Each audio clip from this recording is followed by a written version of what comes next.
Close your eyes for a moment and picture heaven. What do you see? Soft white clouds stretching endlessly into a golden horizon. Gentle music drifting through warm, eternal light. Souls dressed in white robes, walking peacefully through meadows that never wither. It is a beautiful image. It is comforting, familiar, and deeply human. And according to the Bible, it is almost entirely wrong. This is not a small correction. This is not a matter of adjusting a detail or two. What the biblical text actually describes when it speaks of heaven is so radically different from what most people believe that it can only be called a hidden truth. One buried beneath centuries of tradition, artistic imagination, and cultural comfort. And today, we are going to uncover it together. We are going to go back to the source, read the words that were actually written, and ask ourselves a question that most people are afraid to ask. What is heaven, really?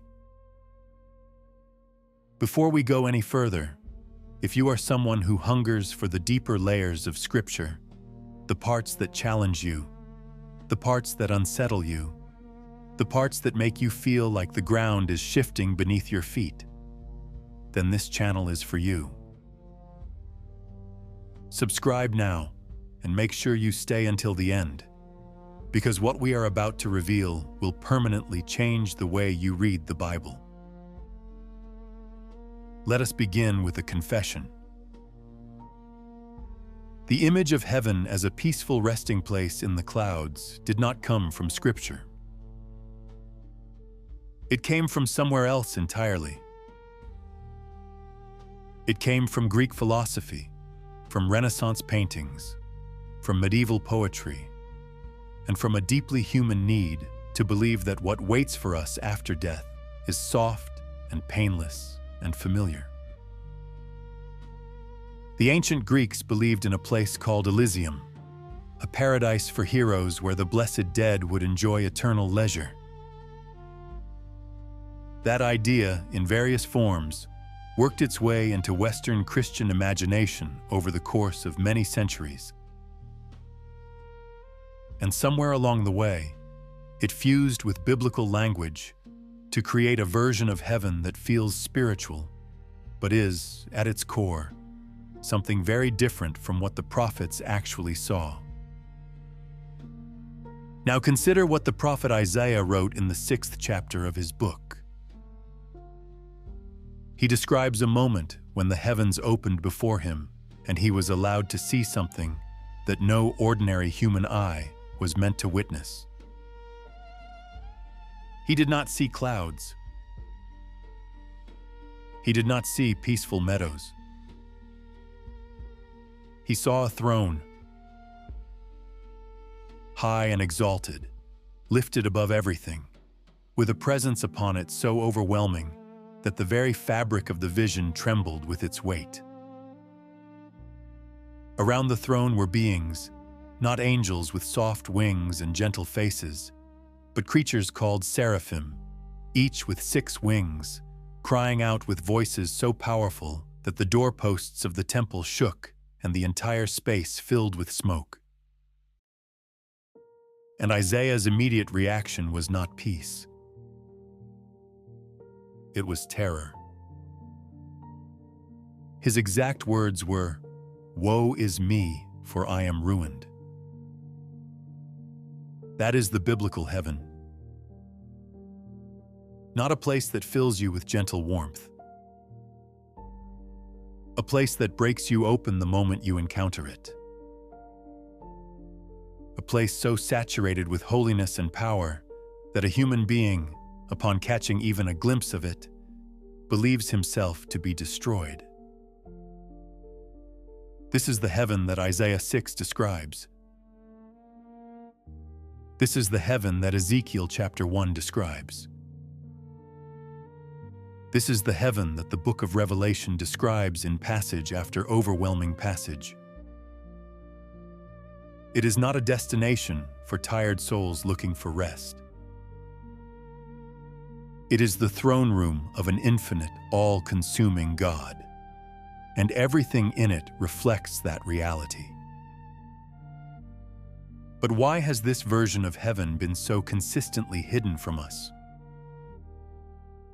Why do we grow up hearing about clouds and harps and golden gates, while passages like Isaiah 6 and Ezekiel 1 sit quietly in our Bibles, rarely preached, rarely painted, rarely made into the imagery that shapes our deepest beliefs about eternity? The answer, perhaps, is that the real heaven is terrifying in the most sacred sense of that word. It does not invite casual comfort. It demands reverence. It demands transformation. And that is a much harder message to package and sell than a soft, eternal paradise where everything feels like a warm afternoon in the countryside. There is a word in Hebrew that gives us the first key to understanding this. The word is Kadosh, holy. It appears 3 times in rapid succession in Isaiah 6, when the seraphim cry out, "Holy, holy, holy is the Lord of hosts." In biblical Hebrew, repetition is the highest form of emphasis. To say something once is significant. To say it twice is extraordinary. To say it 3 times, what scholars call a triple superlative, is to express something that exists beyond the capacity of normal language to contain. The seraphim are not singing a gentle hymn. They are declaring something so absolute, so total, so beyond comprehension, that they must repeat it 3 times just to approach its meaning. The heaven they inhabit is not a place of quiet rest. It is the epicenter of an overwhelming and all-consuming holiness. And this brings us to the most important question of this entire journey. If the real heaven is so different from what we have been told, what else have we misunderstood?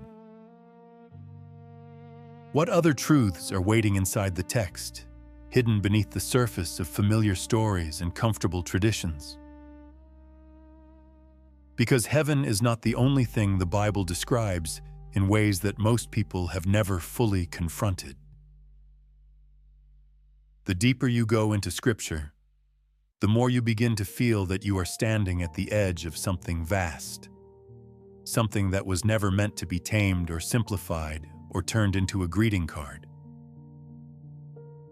It was meant to be encountered, without looking away.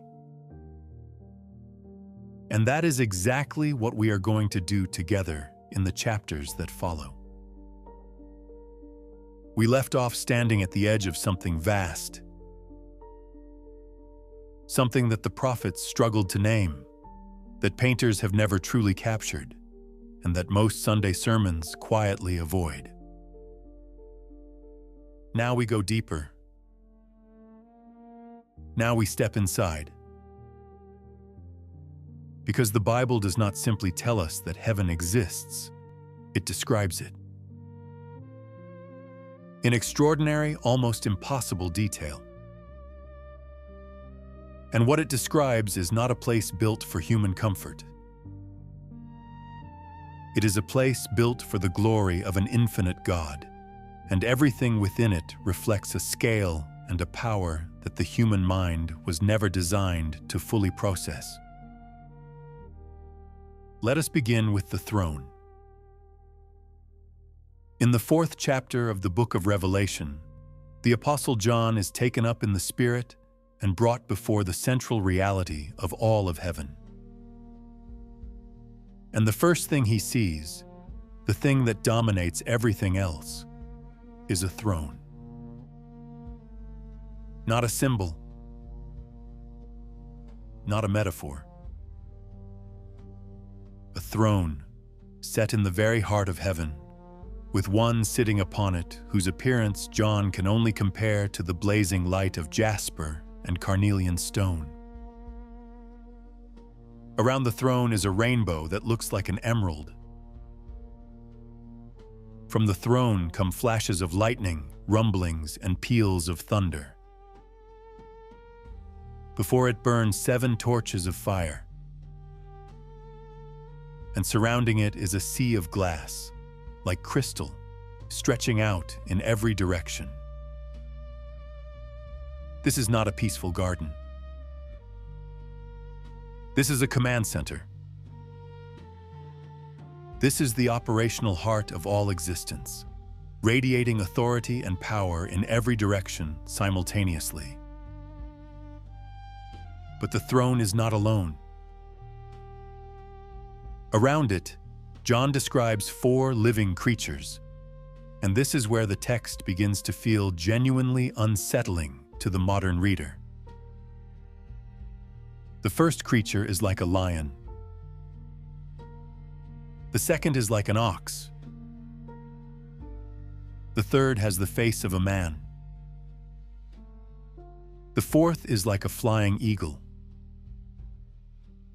Each of them has 6 wings. And here is the detail that stops most readers cold. They are covered in eyes.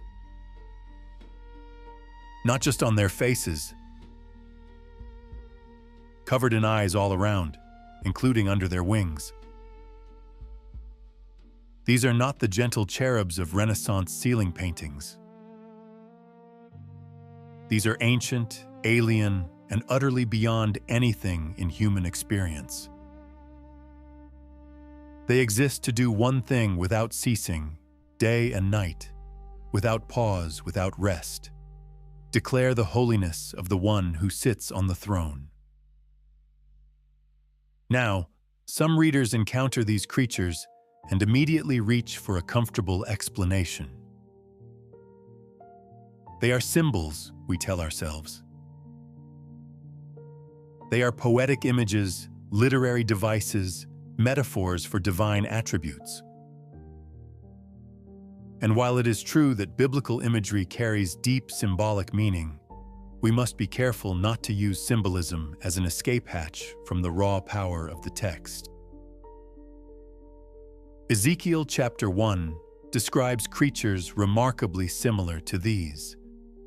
Beings with 4 faces, with wheels within wheels that moved alongside them, with rims full of eyes, surrounded by fire and lightning. Ezekiel was so overwhelmed by what he saw that he fell face down on the ground. He did not reach for a theological explanation. That physical, involuntary collapse tells us something important. Whatever these beings are, they are real enough to destroy a man's composure entirely. And then there is the New Jerusalem. If the throne room represents the spiritual heart of heaven, the New Jerusalem represents its physical architecture, and its dimensions are among the most staggering numbers in all of Scripture. In the 21st chapter of Revelation, an angel measures the city for John, and what John records is almost impossible to take seriously at first glance. The city is laid out as a perfect cube, or some translations suggest a pyramid, measuring 12,000 stadia on each side. A stadion in the ancient world was approximately 185 meters. That means each side of the New Jerusalem measures approximately 2,200 kilometers. To put that into perspective, that is roughly the distance from the southern tip of Spain to the northern coast of Norway. And that is just one side. The walls are made of jasper. The city itself is made of pure gold, described as transparent as glass, Each of the 12 gates is a single pearl. The foundations of the walls are adorned with every kind of precious stone: jasper, sapphire, agate, emerald, onyx, ruby, chrysolite, beryl, topaz, chrysoprase, jacinth, and amethyst. This is not poetic decoration. This is an architectural blueprint delivered by an angel with a measuring rod. The Bible is describing a city, a real, structured, engineered city, of dimensions that dwarf anything humanity has ever built or imagined building. There is no temple inside it, because the entire city is the temple. There is no sun and no moon, because the glory of God illuminates it directly. The river of the water of life flows from the throne of God through the middle of the city, and on either side of the river stands the tree of life, bearing 12 kinds of fruit, yielding its fruit every month. Every detail is deliberate. Every measurement is given with precision. This is not a dream. This is a destination. So what do we do with all of this? What do we do with the throne and the lightning and the creatures covered in eyes and the city made of gold that stretches across an entire continent? We could look away. We could file it under mystery and move on. Or we could do something harder and more honest. We could let it change us. Because the God who built that throne room, who created those beings, who designed a city of that scale and that beauty, that God is not a distant concept. He is the same God who calls each of us by name. And if that is true, then the question is not whether heaven is real. The question is whether we are willing to let the real heaven, not the comfortable one, but the overwhelming, terrifying, magnificent one, actually shape the way we live right now. That question does not have an easy answer. But it is the most important question you will ever sit with. And we have only just begun to scratch the surface. If this journey has stirred something in you, if you feel that the ground has shifted a little, that the Bible is bigger and stranger and more alive than you realized, then leave a comment below and tell us what surprised you most. Share this video with someone who thinks they already know what heaven looks like. And stay with us, because there is so much more waiting to be uncovered.